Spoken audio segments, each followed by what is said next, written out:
Hello, first graders. We're back to finish the school skeleton. So where we left off, they were measuring teachers' feet to see who had feet that were 11 inches long, like the footprint that they found in the nurse's office. And oddly enough, they've checked every teacher's footprint and none of them are 11 inches long and have zigzag tread on the bottom, which seems very suspicious to me. Now we're on chapter 6. I hope your foot gets better fast, Dink said. Oh yeah, they were talking to the gym teacher who couldn't have stolen the skeleton because he was in the emergency room the day it was stolen with a broken leg. Thanks, and I hope you find the skeleton, Mr. Palmer said. The kids left and walked toward their room. We must have figured out something wrong, Josh said. One of these people has to be the perp. The perp? Dink said. Josh grinned. Yeah, you know, the guy that did it. So, if it wasn't anyone on this list, who was it? Ruth Rose asked. That footprint didn't get there by magic. I wonder if it could be a trick footprint, Dink said. What do you mean? Josh asked. I read a story once about some kids who made a fake bear tracks to fool their parents, Dink said. They taped some rolled up socks onto an old rake, then they stamped bear tracks in the snow all around their house. But why would the skeleton snatcher leave a fake footprint? Ruth Rose asked. Dink shrugged. Why would anyone steal the school skeleton in the first place? Well, whoever did it is pretty mean, Josh grumbled. Playing tricks on innocent kids isn't nice. Dink and Ruth Rose burst out laughing. They were still giggling as they got close to their room. Wait a sec, I want to put this drawing away, Josh said. Stop, Ruth Rose shouted as Josh moved up to his locker. Don't move. What? Josh gasped, smacking his chest with one hand. You almost gave me a heart attack. Look what you almost stepped on. Ruth Rose pointed to a circle of white powder on the floor. In the center of the circle was a footprint. It was a very familiar footprint. Ruth Rose grabbed Josh's footprint sketch from his hand and knelt next to the new print. Check it out, guys, she said. Naked Josh bent down for a closer look. It was a left footprint with a zigzag pattern. When Ruth Rose placed Josh's drawing on the floor, the two footprints were identical. They found another footprint. I'll show you this page first. They look very shocked. There's the drawing of the original footprint, and it matches the new footprint. Ooh. Oh my gosh, Josh cried. The skeleton snatcher was here. Just then, Mrs. Eagle popped her head through the door. What's going on? She asked. Ruth Rose pointed to the footprint. Look, Mrs. Eagle. He's back, Josh said. And he came right to your locker, Dink said, grinning. The zombie is after you. No way, Josh argued. See, the footprint is halfway between my locker and yours. Maybe he stole something from one of your lockers, Ruth Rose said. Mrs. Eagle knelt and put her finger in the white stuff. Then she sniffed and lifted her finger. She said. This smells like talcum powder. Why don't you boys open your lockers? You go first, Josh told Dink. Okay, Dink said, since you're such a scaredy cat. Am not. R2. Boys, Mrs. Eagle said. Dink pulled open his locker door. His jacket hung on a hook. On the shelf, his books were neatly arranged. His lunch bag sat on top of his book. Nothing's missing, Dink said. Now you, Josh. No problem, Josh said, flipping the latch on his locker door. His jacket hung on his hook. His books were stacked on the shelf. His brown bag lunch was perched on his books. But in front of the lunch bag was a twisted piece of white paper. What's that? Josh asked. I didn't put that there. Dink leaned close and whispered, Maybe it's a note from the snatcher. Yeah, right, Josh said, grabbing the paper twist. Hey, there's something inside. When Josh untied the paper, a metal object fell onto the floor. But Dink, Josh, Ruth Rose, and their teacher were all staring at the paper in Josh's hand. It was a drawing of a smiling skeleton. Someone had sketched a big number 2 in the center of its forehead. Mrs. Eagle bent down and picked up what had fallen. How odd, she said, showing the kids a shiny key. Very strange. Chapter 7. Dink, Josh, Ruth Rose, and their teacher walked back to the classroom. Now we have another mystery to solve, Mrs. Eagle told the class. Josh, why don't you and Dink and Ruth Rose tell the class what you've been up to? The 3 kids told their classmates about the first footprint that showed them Josh's drawing. Then they explained how they had traced and measured each teacher's shoe to try to find the one who had left the footprint. Josh's drawing, Ruth Rose's list, and the 8 shoe outlines were on Mrs. Eagle's desk. Also on the desk were the drawing of the skeleton and the key that Josh found in his locker. One more thing, Mrs. Eagle said. Someone sprinkled powder on the floor near Josh's locker, then made another footprint. She looked at the class. Any ideas? So now they're sharing all their info with the class.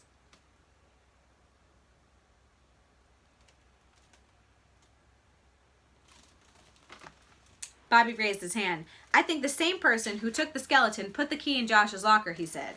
But why? Asked Ruth Rose. We don't know what the key goes to. Mrs. Eagle took the key and walked over to the classroom door. She slipped the key into the keyhole and tried to lock the door. It doesn't work in this one, she said. Then she tried the key in her desk lock. Nor this one. We could try all the locks in the school, Frankie suggested. Mrs. Eagle nodded. Good idea, Frankie, but there are dozens of doors and desks. Could this key go to a suitcase or a safety deposit box? Dink asked. Mrs. Eagle smiled at Dink. Good thinking. Maybe it's the key to someone's house, Tommy said. These are all good ideas, Mrs. Eagle said, but it's not practical to go around Greenlawn trying the key in every keyhole. What I can't figure out is why he's doing this, Dink said. Why leave the footprints and a key that he knew we'd find? Josh raised his hand. And why did the guy pick my locker to leave it in, he asked. Maybe he didn't, Ruth Rose said. The lockers don't have our names on them. The guy might have just picked any third-grade locker. You're right, Mrs. Eagle said. Maybe the key was meant to be found by anyone in this room. Everyone looked at each other and started whispering. Mrs. Eagle made a pile of all the evidence on her desk and handed it to Josh along with the key. But now we have to get back to work, she said. It was windier and colder as Josh, Dink, and Ruth Rose walked home after school. Let's go to my house, Ruth Rose said. I'll make hot chocolate. With whipped cream? Josh asked. Marshmallows, Ruth Rose said. The big ones? No, Josh, the little bitty ones, Ruth Rose answered. I like the big ones, Josh mumbled. A few minutes later, Ruth Rose let them in with her key. She found a note from her mom. Shockingly enough, nobody's home. Saying she'd taken Ruth Rose's little brother Nate to the dentist. In the kitchen, Ruth Rose's cat Tiger was lying on the table in a patch of sun. Ruth Rose shooed Tiger away, then made hot chocolate in the microwave. Dink and Josh sat at the table. Josh laid the key and the drawing of the skeleton on the sunny spot vacated by Tiger. I think we're missing something, Josh said, looking down at the key and the drawing. The guy steals a skeleton and leaves a footprint. Then he plants a key in your locker and leaves another shoe print in the powder that he sprinkled on the floor. He's trying to tell us something, but what? Ruth Rose brought 3 mugs and a bag of marshmallows to the table. They all floated marshmallows on their hot chocolate. I just remembered something, she said. Didn't Mrs. Waters tell us she was missing her powder? But she didn't make that footprint outside my locker, Ruth Rose said. Josh said, sorry. I know, Ruth Rose said, but someone could have stolen her powder and used it to make the footprint.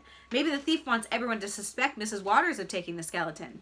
The kids sipped their hot chocolate and thought about it. It would have to be someone who can get into her desk and get the powder, Dink said finally. Like Mr. Dillon, Ruth Rose said. Yeah, but the footprints aren't his either, Josh said.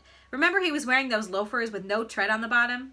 And why would Mr. Dillon steal something and blame it on his secretary, Dink asked. It doesn't make sense. I wonder if anything else has been stolen from the school that we don't know about, Ruth Rose asked.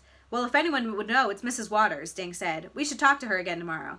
Josh picked up the skeleton picture that had been wrapped around the key. What do you guys think the 2 on the skull means? He asked. The school doesn't have 2 skeletons, does it? The high school and the middle school might have their own, Ruth Rose said. Did anyone steal their skeletons? I doubt it, or we'd have heard something, Dink said. I don't want to live in a town where some zombie goes around stealing skeletons, Josh grumbled. Anyway, this key must mean something, Dink said. He placed the key next to the skull's mouth. Talk to us, Mr. Bones. Wait a minute, Ruth Rose cried. She moved the key up a few inches next to the big 2. What does that say? Josh dropped a marshmallow into his mug. It says, key head, he said. Key face, key bones? Ruth Rose shook her head. She pointed to the key. Key, she said. Then she pointed to the number on the skull. 2, she continued. Then she pointed to the skeleton's body. Skeleton, she said. I think it says the key to the skeleton. So maybe this key will lead them to where the skeleton is hidden. Chapter 8. I think he's trying to tell us that this key unlocks wherever Mr. Bones is hidden, Ruth Rose continued. But where, Josh asked. The key could go to a lock in California. The skeleton is probably still in the school, Dink said. How could anyone carry it out of the building in broad daylight? But how could anyone hide it inside the school in broad daylight either, Ruth Rose said. Somebody must have been bound to notice. Unless Miss Shotsky did it, Josh said. She carries Mr. Bones to classes all the time. Dink shook his head. Trust me, she was surprised when she saw the skeleton was missing. And that wasn't her footprint, Ruth Rose said. The kids stared at the drawing and the key. What gives us the key? Why give us the key? Asked Josh. He had a chocolate mustache. Does this guy want to get caught? It's almost like he wants us to find Mr. Bones, Ruth Rose said. Well, at least no other kid has found the skeleton yet, Dink said. We can still win the aquarium tickets for our class. Ruth Rose picked up the key and held it close to her eyes. That's strange. This key looks brand new, she said. How can you tell? Dink asked. There are no scratches on it, Ruth Rose said, and it's very shiny. She dug her house key out of her pocket. See, my key has lots of tiny marks from where it rubs against the inside of the door lock, but Josh's key looks like it was just made. It's a brand new key, too. It gets stranger and stranger. So, how do we find out what it opens? Josh asked, slurping the last of his hot chocolate. We could ask Mr. Neater, Dink suggested. He has keys to everything in the building. Wait, could he have put the key in Josh's locker? Ruth Rose asked. That would mean he took the skeleton, Dink said. But his shoes are way too big, remember? Unless he faked the footprints, Josh said. Like those kids who made the bear tracks. Dink wrapped the key in his skeleton drawing and handed it to Josh. Let's show this tomorrow to him, he said. And don't lose it. That key is our best clue. And now there's a break in the text, which remember is a break in time. A few snowflakes fell as Dink, Josh, and Ruth Rose hurried into the school building the next morning. Whoever heard of snow on the first day of April? Josh muttered. He was wearing a green hat pulled down over his ears. Mr. Neater had a small office in the school basement. The kids found him there, sitting in a stool in front of the workbench. He was trying to unjam a stapler. Good morning, Mr. Neater, Dink said. The white-haired man turned and smiled. Hey, kids, what brings you down here? Playing hooky? Josh pulled the wrapped key from his pocket. He removed the drawing and showed the key to Mr. Neater. Have you ever seen a key like this? He asked. Mr. Neater held the key under the light over his workbench. He examined both sides before he shook his head. Nope, don't think so, but I can tell you it's a copy. This key was made from another, probably in some hardware store. You were right, Josh marveled. How come you're so smart, Ruth Rose? Ruth Rose just smiled. Mr. Neater unclipped the key ring from his belt and plunked it down on the workbench. He fanned the keys and compared a few with the one Josh had given him. See, an original key has the name of the company that makes it, like this one is a Yale key. He tapped Josh's key, but yours has no name on it. It was copied from another key. Where'd you get it? He asked, handing the key back to Josh. It was in my locker with... Just then a fifth grader came clomping down the basement stairs. He was taller than Dink and had dark brown hair and mischievous eyes. Well, hi, Corey, Mr. Neater said. What's up? I found this in my locker and wondered if you could tell me what it goes to, Corey said. He handed Mr. Neater a shiny key. Everyone stared at Corey's key. Somebody else got a key, too. So there the kids are looking at the key ring. And here's this other kid who also has a key. Why did this kid also get a key? Did you find a drawing of a skeleton with a key? Ruth Rose asked. Corey nodded. Yep, all twisted around the key. And was there a footprint outside your locker? Dink asked. In powder? Corey looked suspiciously at Dink. Yeah, how'd you know? Because there was one near my locker too, Josh said. And I found a key in my locker with this wrapped around it. He showed Corey his picture. Corey dug in his pocket and drew out a twisted paper. Both boys laid the drawing flat on Mr. Neater's bench. The pictures, like the keys, were identical.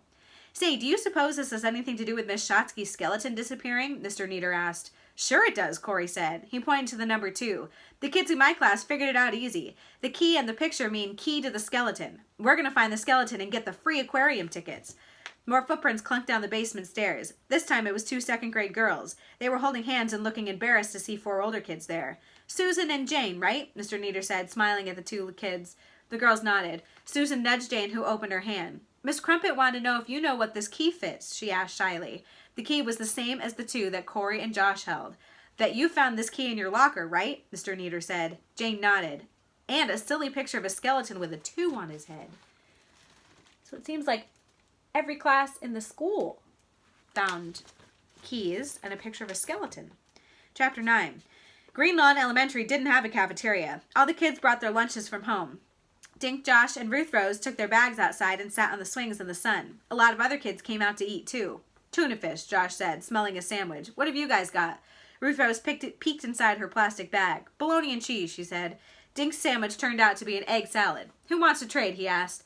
I'll take the egg, Ruth Rose said. I want the bologna and cheese, Josh said. Good, Dink said. I wanted the tuna. The kids swapped sandwiches and began eating. A kid from each class in the school found a key in a drawing, Dink said, after he'd swallowed his first bite. So there are 6 keys and 6 drawings and 6 footprints, Josh said around a mouthful of sandwich. Ruth Rose shook her head. Now every class is trying to find Miss Shotsky's skeleton before anyone else does, she sighed. That's about 100 kids. 2 small boys walked past looking for a place to eat their lunches. One of the boys carried a drawing of a skeleton. Even the little kindergartners, Josh wailed, kicking some sand. It's not fair. I just thought of something, Ruth Rose said. There's a door that connects Mr. Dillon's office to the nurse's office. He could have snuck in when Miss Shotsky wasn't there and taken the skeleton. It would take him only a couple minutes, Josh said. Guys, I thought we already decided the snatcher couldn't be Mr. Dillon, Dink said. He wasn't wearing sneakers. But he could easily have taken Mrs. Waters' powder, Ruth Rose reminded him. The powder, the door to the nurse's office, everything else points to Mr. Dillon.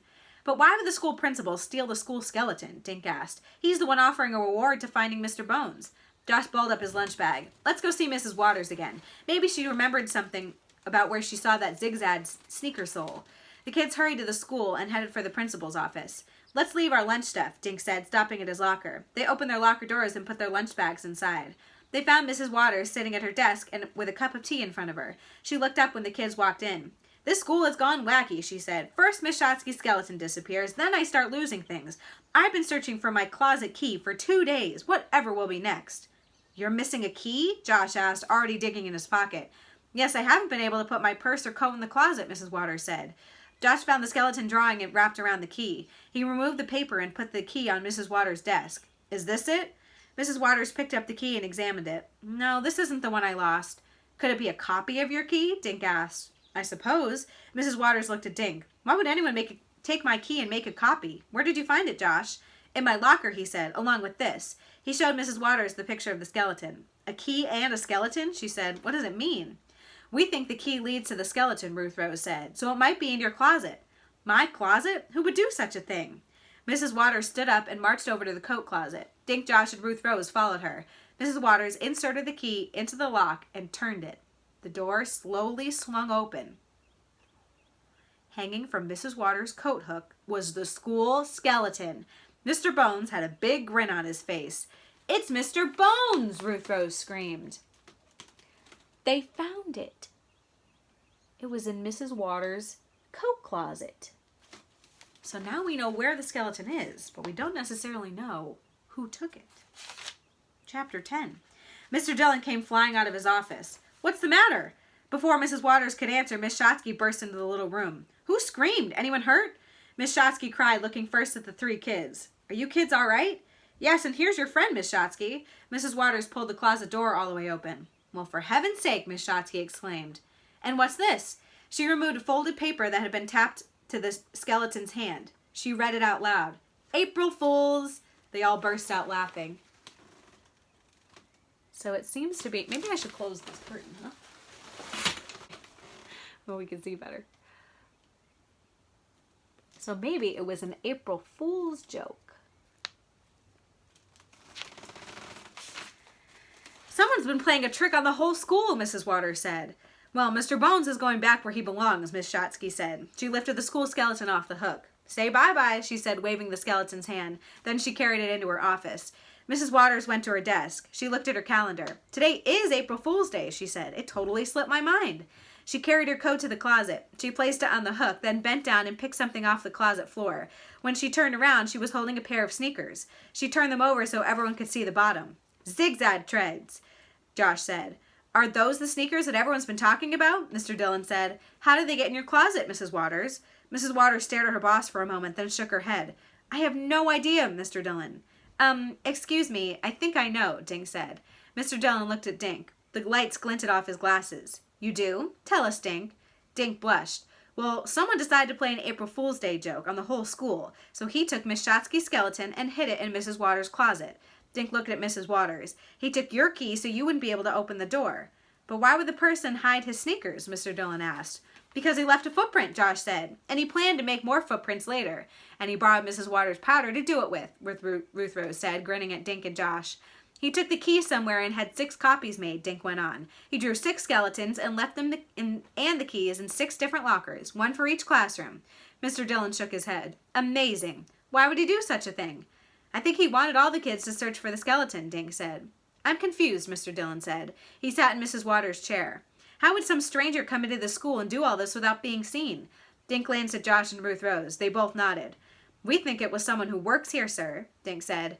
One of the teachers, Mr. Dillon said. But who and why? Dink, Josh, and Ruth Rose looked at Mr. Dillon. They kept staring until the principal blushed. Oh, my goodness, Mrs. Waters cried. It was you, wasn't it? Caught, Mr. Dillon said, grinning. But you wanted to get caught, Ruth Rose said. That's why you left footprints and keys and notes. Mr. Dillon nodded. Yes, I wanted to get caught. You see, I love April Fool's Day. When I was your age, I couldn't wait for this day. I played pranks all the time. I did too, Mrs. Waters said. My sister always was finding frogs in her sweater drawers. No one plays tricks or pranks anymore, Mr. Dillon went on. Each year, April just slips by unnoticed, so I decided that this year would be different. This year, everyone would remember April Fool's Day. Mr. Dillon kicked off his loafers and pulled on zigzag sneakers. I've missed these, he said. I wear them to school every morning, then change into my loafers. Dink laughed. We went around measuring teachers' feet, and all the time those sneakers were in the closet. The principal grinned. I have to admit, I had a lot of fun. On Monday, I went in to wash my hands at Miss Shotsky's sink. It was early. No one was there. Then I saw the skeleton with her scarf draped around his shoulders, and that's when I got the idea. His eyes twinkled. I grabbed the skeleton, came back through our connecting door, and hid it in Miss Waters' closet. She leaves the key in the lock, so I just locked the door and kept the key. Then you changed your shoes, right? Josh asked. Mr. Dillon nodded. I didn't realize I'd left a footprint, but when you told me that later, I decided to leave more footprints, and that's when I borrowed Mrs. Waters' powder. And I expect it back, please, she said. Everyone smiled again. Mr. Dillon smiled. Since you three kids were the first to find Mr. Bones, you get to make the announcement over the intercom. What announcement? Dink asked. Why, about the trip, of course. I've hired buses to take the entire school to the aquarium, Mr. Dillon said. Everyone is going? Ruth Rose asked. Everyone searched for Mr. Bones, so everyone gets the prize, said Mr. Dillon. Suddenly, Mr. Bones' head popped through the connecting door. Even me? The skeleton asked. That's a silly ending. So exciting. They found the skeleton first. I mean, I'm not really surprised. They have had a lot of practice solving mysteries and finding things. Well, I hope you liked the school skeleton. Next up is the talking T-Rex, so stay tuned for that one. See you later. Bye.